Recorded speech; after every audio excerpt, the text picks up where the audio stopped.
Καλησπέρα. Μία από τις πολύ και παρεξηγημένες έννοιες του διαδικτύου είναι και αυτή που λέγεται το εσωτερικό μου παιδί. Βλέπουμε συχνά αφίσες με κάτι μωράκια, όμορφα, αγνά, αθώα, καθισμένα σε ένα ποταμάκι, σε μια λινούλα, ζωάκια, φυτά, λουλούδια δίπλα, φιλμένα τα παιδιά, πάρα πολύ κοιτάζουν τα νερά ή κοιτάζουν το άπειρο και περιμένουν ένα χάδι, μια τρυφερότητα, ίσως κάποιος τα πλησιάζει, ένα χέρι βγαίνει και τα χαϊδεύει, κάπως έτσι. Υπάρχουν πάρα πολλές αφίσες τέτοιες, με σεμινάρια, εργαστήρια, ανακοινώσεις και υποσχέσεις για το πώς θα 10 τρόποι να βρείτε τη χαμένη σας παιδικότητα, 15 τρόποι να συναντήσετε το παιδί μέσα σας. Έτσι λοιπόν έρχεται και ταυτίζεται αυτή η έννοια με μια χαμένη παιδικότητα. Προσωπικά δεν θα συμφωνούσα καθόλου με αυτό, διότι η παιδικότητα είναι μια στάση ζωής. Έχει να κάνει κυρίως με έναν αυθορμητισμό, με μια αυθεντικότητα, την οποία μπορεί κανείς να έχει και 90 χρονών να γίνει, αλλά αρκεί να προσαρμόζει αυτή την αυθεντικότητα και την εντιμότητα, την παρουσία σε ό,τι κάνει, στο πλαίσιο ηλικίας και ζωής που έχει. Επομένως, το εσωτερικό μας παιδί δεν μπορώ να πω ότι είναι μια χαμένη παιδικότητα. Αντίθετα, αυτή η άποψη μας κάνει να βυθιζόμαστε σε μια γλυκόπικρη νοσταλγία που έχει κάθε αναφορά στην παιδική μας ηλικία, ούτως ή άλλως έχει. Ένα γλυκόπικρο αίσθημα είναι και για μένα έχει και την εξής διάσταση. Κινδυνεύουμε να θυματοποιηθούμε νοσταλγώντας έναν κόσμο χαμένο, λέγοντας τι κρίμα που ο κόσμος είναι αυτός που είναι, τι κρίμα που ο κόσμος είναι όπως είναι και δεν είναι όπως ήταν τότε, ή να τον ονειρευτώ, να τον φτιάξω εγώ, να του φέρω αυτή την τρυφερότητα, την αθωότητα, την αυθεντικότητα που έχει το παιδί σε ό,τι κάνει.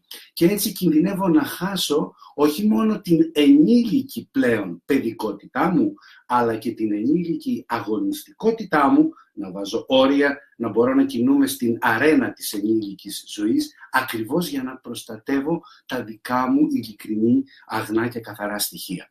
Επομένως, το εσωτερικό μας παιδί δεν είναι να θυματοποιούμαστε και να νοσταλγούμε κάτι, να προσπαθούμε με μιμητισμούς και συμπεριφορές στην ενήλικη ζωή να το βρούμε.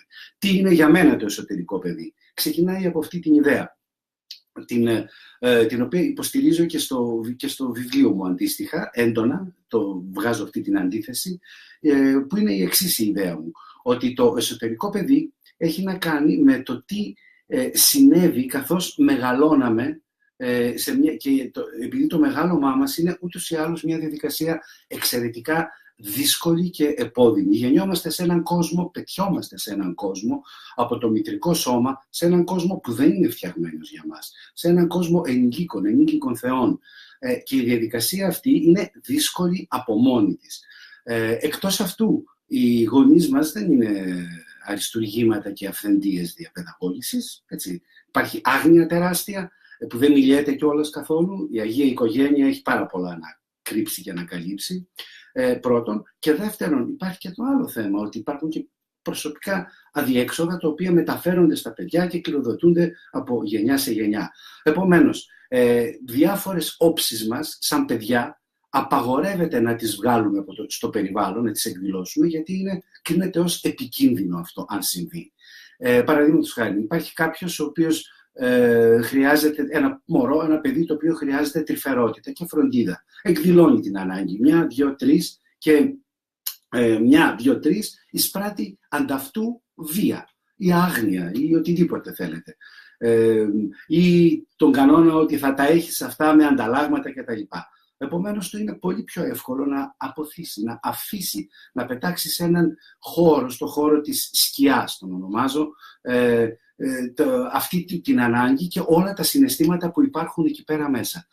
Έτσι λοιπόν σιγά σιγά συγκροτείται το εσωτερικό παιδί που κατοικεί στον μη συνειδητό, μη λογικό και προσβάσιμο από το νου μας χώρο, που είναι ο χώρος της σκιάς.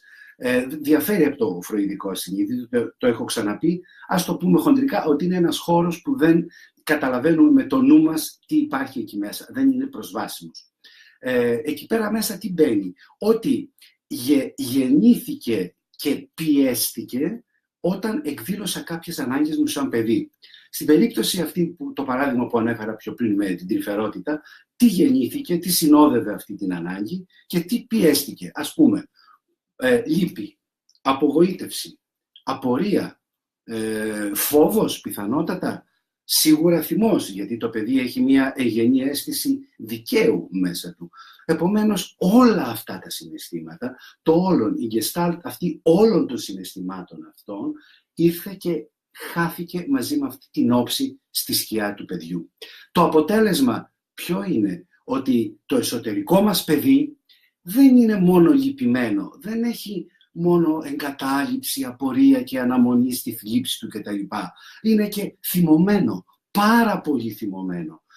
Γι' αυτό δεν είναι, θα έλεγα ότι το εσωτερικό μας παιδί δεν είναι ούτε αγγελούδι, ούτε νυχτεριδάκι, όπως το λέω στον τίτλο, αλλά για να εκφράσω τη διαφορετική γκάμα των συναισθημάτων που το συνοδεύουν, αλλά είναι και τα δύο μαζί. Έχει μια όψη, μια εκδοχή πάρα πολύ λυπημένη. Έχει όμως και μια εκδοχή εξοργισμένη, πραγματικά. Κυριολεκτικά θέλει να πιει αίμα με τα δόντια του βρικόλακα. Είναι βρικολακάτι, γιατί τα παιδιά έχουν εξαιρετικά έντονα συναισθήματα, πέρα από την αθωότητα και την όποια αγνότητα, εμείς οι ενήλικες θέλουμε να προβάλλουμε επάνω τους.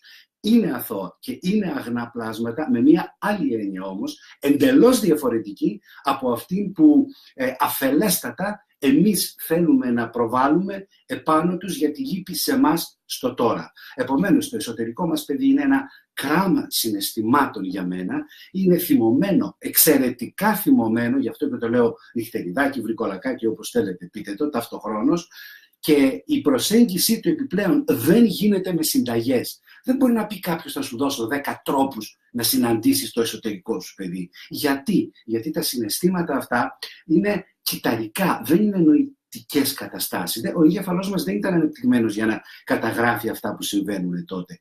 Αυτά όλα είναι εγγραφές κυταρικές, είναι στο σώμα μας γραμμένα. Άρα το εσωτερικό παιδί το φέρουμε κάτω από το δέρμα μας και δεν μπορούμε να το προσεγγίσουμε με το νου μας ή με τεχνικές διάφορες. Μπορούμε μόνο τι να κάνουμε? Να συμφιλιωθούμε και να επιτρέψουμε στον εαυτό μας να έχει τα συναισθήματα τα οποία από συνήθεια, από τότε, μάθαμε ότι απαγορεύεται να έχουμε. Για να δούμε ότι σαν ενήλικες μπορούμε πλέον να εκφράζουμε αυτές τις ανάγκες μας, μπορούμε να υποστηρίζουμε με όρια και με αιτήματα την ικανοποίησή τους και ότι δεν είμαστε αβοήθητοι στο έλεος του περιβάλλοντος όπως ήμασταν τότε. Επομένως, είναι βιωματική η προσέγγιση του εσωτερικού παιδιού, είναι μακρά διαδικασία, δεν γίνεται με συνταγές, είναι λίγο σαν φανταστείτε ότι σε αυτό το δωμάτιο που είμαι τώρα έχει 25 βαθμούς και έξω έχει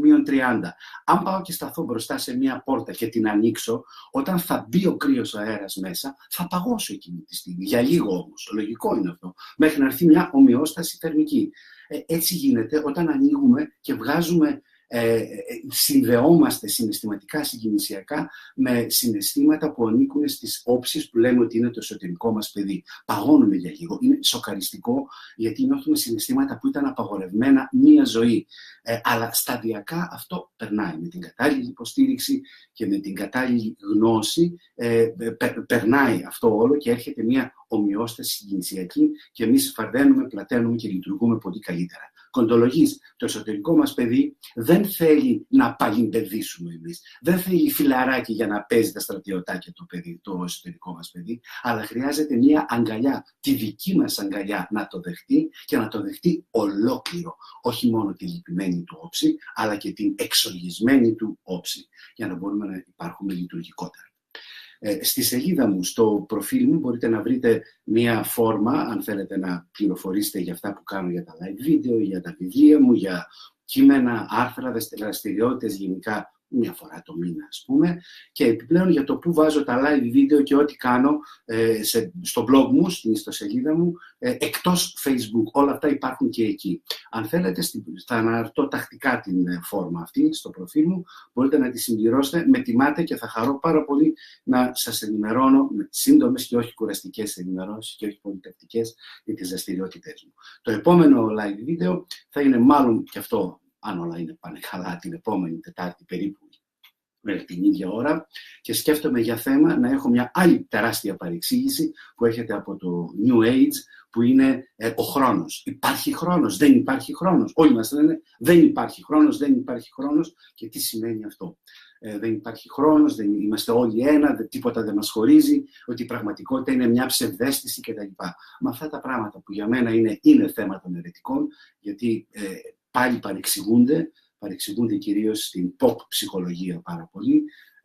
Γι' αυτό και θα καταπιαστώ, σκέφτομαι με αυτό στο επόμενο live βίντεο. Ευχαριστώ πολύ, καλό σας απόγευμα.